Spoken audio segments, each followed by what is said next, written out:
वो है कि रेट ऑफ रिएक्शन क्या होता है।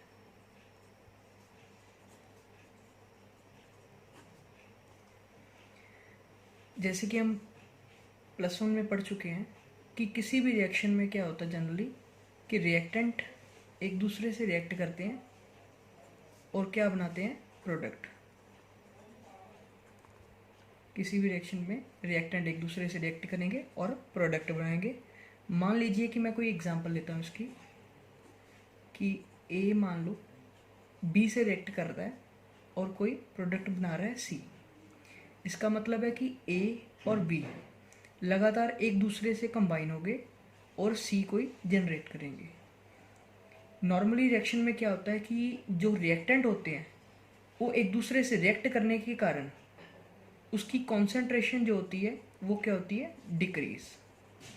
मीन्स रिएक्टेंट की कॉन्सेंट्रेशन कम होती जाती है और जो प्रोडक्ट है उसकी कॉन्सेंट्रेशन जो होती है वो क्या होती है, इंक्रीज होती जाती है। किसी भी रिएक्शन में रिएक्टेंट की कॉन्सेंट्रेशन डिक्रीज होगी और प्रोडक्ट की कॉन्सेंट्रेशन जो है इंक्रीज होगी। अब इस चीज़ को समझने के लिए एक टर्म इंट्रोड्यूस करते हैं हम यहाँ पे, जिसका नाम है rate of reaction.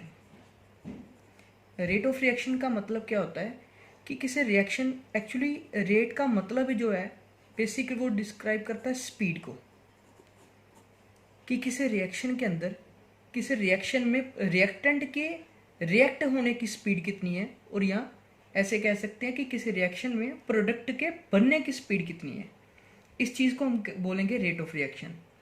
Rate of reaction क्या है, इसको ऐसे डिस्क्राइब कर सकते हैं कि change in concentration of reactant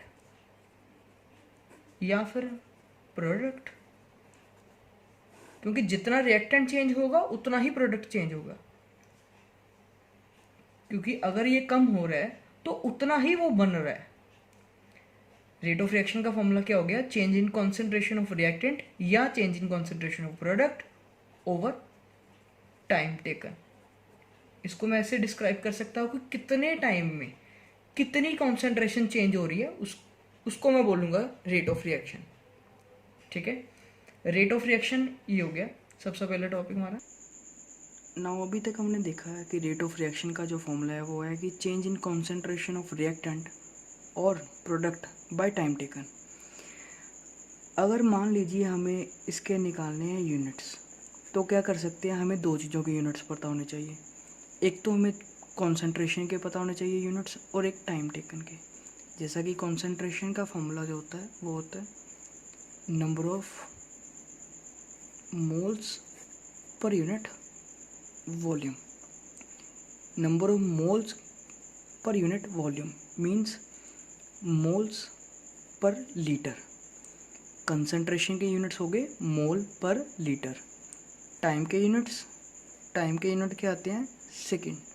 means अगर दोनों वैल्यूज़ को मैं इस इक्वेशन में पुट करूं तो मेरे रेट ऑफ रिएक्शन के यूनिट्स क्या बन जाएंगे, मोल पर लीटर पर सेकेंड, क्योंकि ये नीचे जाके ऊपर हो जाएगा फिर। ठीक है, ये हमारे हो गए मोल्स पर लीटर पर सेकेंड रेट ऑफ रिएक्शन के यूनिट्स।